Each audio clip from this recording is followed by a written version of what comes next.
Hi guys, this is Brian with Papa's Tidbits.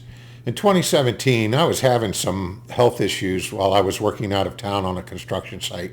And I called my wife and said, hey, please make an appointment for me at the doctor. And she most certainly did that. And since we were not ones to have family doctors or anything, it was a new doctor that I had heard about and took a little bit of time to get in to see anyways. But once I got there, everything was pretty nice, and the doc spent some time talking with me one-on-one in the office, and I was explaining what was going on, my health issues and things, and what I thought was happening to me. And I told her that I'm here to find out whether I'm diabetic or whatever the situation may be. I had had some discoloration around my ankles, and I had tingling in my arms and hands. I was a runner then, and I went out for a run one day, and my arms basically felt like they just went to sleep. So that was the point when I'm like, okay, it's time to go to the doctor with the discoloration around the ankles and everything that I discovered. Anyways, I go to the doctor, and she was great. She very professional and really listened to what I was saying. Didn't really physically examine me. And after about 45 minutes, I thought, okay, well, this is going nowhere really. So I want to go home and get along with the rest of my day. So I'm going to start to get out of here. But I thought, okay, I'll show her my ankles at least, and she isn't asked to see them or anything. And I showed the ankle and that, and she said, oh, okay, well, what we're going to do is get you a blood test so we can check out all your levels in your blood to see if everything's good. And I'll throw in a B12 blood serum also to find out how you are on your B12, which is another story that I will come back to on another day, because the one I want to get to today is about the prostate. The last thing she said, I was getting ready to leave the office, and the last thing she said to me was, we're going to do a prostate exam. And that wasn't what I went there for. It wasn't what I wanted to have happen, but at the same time, I knew, in being in my 50s, that it probably would be a good idea. So I went, and she did the test and claimed that she found a hard spot on my prostate. And from that, she set up a referral to a urologist. And meanwhile, I had the blood test done and things like that. And all of that came back great. Everything was right in the normal of the chart. Nothing bad, nothing besides the B12. Like I said, I'm going to come back to that another day. And now I get my appointment with the urologist, and of course he already sees a test that the doctor said that she'd felt a hard spot, so he does an exam and says that he felt the hard spot also, and the next step was to get the biopsy.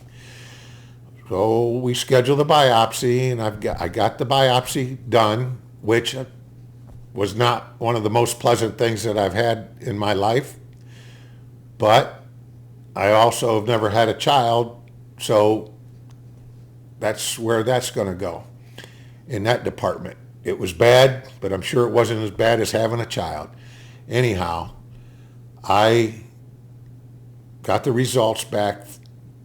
He does the biopsy, sends them out to be checked, also does a genetic test to find out what the risk of this cancer, so-called cancer, is, and what should be done about it, of course, following that. The test came back that I had Gleason 6. And for those of you that might be experiencing some prostate issues, you should be familiar with the Gleason chart, the Gleason score, whatever you want to call it. The chart, the score is actually 1 through 10. 1 through 5, nowadays, they don't even report it to the patient because it's really nothing. 6 and up, they consider 6 as a low risk, could just be an anomaly. But from 7 up, the chances of you having a severe prostate cancer is very real. But my story comes back to, they sent this genetic test out and it came back, and the test showed that it was very minimal risk. I had less than 2% chance of dying from whatever this was on my prostate. They didn't even call it cancer. They just said that he has a Gleason 6 and less than 2% chance of dying from this. Now, less than 2% chance is dying in a plane crash, getting eaten by a shark, getting hit by lightning. Those are your odds. So I took that as a good thing, a very good thing.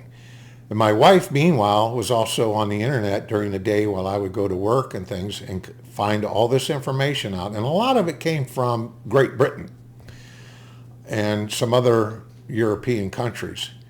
But their take on the Gleason 6 number was basically, and this is our opinion, we're not stating any facts or anything, this is what we retrieved from the internet, from several websites in the European side of things, that the Gleason 6, they call it cancer because they don't know what else to call it. It's just basically like an abrasion that is on the prostate. Anyways, my wife does all this study. She researches things through the day, saves it up for me to look at night. And I go from being told that I had 10 years to being told that this isn't going to kill me. And when I walk into the doctor's office after we got all the results back and for my follow-up checkup for the biopsy and all of that, the doc comes in with a nice smile on his face and says, "Wow, well, things are better than what we thought they were going to be. Those test results were great. And so now what do you want to do?" And I looked at him with the puzzled look, I'm sure, on my face, is like, what do you mean? What are we going to do? And he goes, "Yeah, do you want to have surgery? Do you want radiation? Do you want this? Do you..." And I'm just looking at him like, why are you asking me to have an operation when the genetic test that you received also shows that this, whatever this is, it's not cancer, but it has less than 2% chance of killing me. But yet, in my mind, I'm thinking, you still want to cut me open. You want to remove my prostate. You want to do these things that's going to cause irreparable damage down the line. And I don't want people to go through this. I went through the mental anguish of knowing for a few days that, oh, I had prostate cancer and I had 10 years. That, even those few days, I couldn't imagine how people feel when they actually have cancer and are told these things.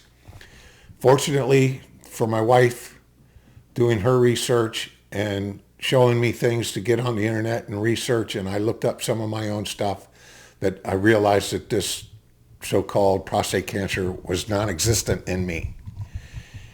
But yet I still had a doctor that wanted to cut me open or put what they called radiation seeds in me. And all that would have done was created more trouble. I want you to be aware. I want you to be an advocate for yourself. Please look at your Gleason numbers, your Gleason test scores. Now, I'm not a doctor or anything, but everything that I looked at pertaining to mine, Gleason 6 is minimal risk. And even a couple of years after I had this episode of the prostate exam and all that and the biopsy and things like that, I was still working and I ended up getting the hernias. And when I went to the surgeon to have myself checked out for the surgery for the hernia repair, the surgeons had the office visit with him, greet and meet. And the surgeon says, "Oh, I see on your records you have